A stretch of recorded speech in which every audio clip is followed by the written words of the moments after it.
Hello everyone. এখন মানে এই সময়টাতে আমার ওজন হলো 47 কেজি।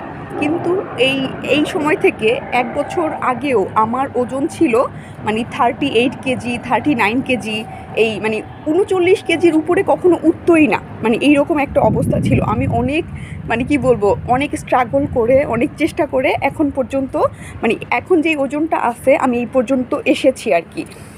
তো মানুষ বলে না যে ওজন কমানো অনেক কষ্ট, ওজন বাড়ানো আসলে অনেকের ক্ষেত্রে অনেক কষ্টকর আর কি। একদম কি বলে ডিটারমাইন হয়ে আসলে ওয়েট বাড়াতে হয়। তো যাই হোক, আমি আজকে ওয়েটের ব্যাপারে কথা বলছি না। আজকে আমি একটা ব্যাপারে কথা বলবো। বিষয়টা হলো যে আমার যখন এই ওয়েট কম ছিল তখন না, যখন শুনতাম যে আমার রক্তের গ্রুপের সাথে কারো রক্তের গ্রুপ মানে মিলে গিয়েছে, অসুস্থ কোনো ব্যক্তির রক্তের গ্রুপ মিলে গিয়েছে, তার রক্ত প্রয়োজন, তখন আমার খুব ইচ্ছা করতো যে আমি রক্ত দিব। তখন না আমি মানে জানতাম না আসলে যে মানে রক্ত দিতে হলে কি কি ক্রাইটেরিয়া থাকতে হয়। তখন আমি মানে যারা আমার থেকে একটু বড় তাদেরকে আমি জিজ্ঞেস করতাম যে আসলে একটু বলো তো আমি কি রক্ত দিতে পারবো? এই যে ওর আর আমার ওজন তো ওর আর আমার রক্তের গ্রুপ তো একই রকম, আমি কি রক্ত দিতে পারবো? আমাকে একটু বলো তো।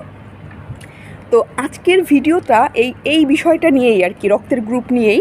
সেটা হলো যে আমরা মাঝে মাঝে অনেক কনফিউশনে থাকি যে মানে আমরা কি রক্তটা দিতে পারবো? আমার শরীরের যেই কন্ডিশন, শরীরের যেই মানে ওজন, উচ্চতা যেরকমই হোক, আমি কি রক্ত দিতে পারবো কি না, এটা নিয়ে অনেকের মধ্যে মানে কনফিউশন থাকে।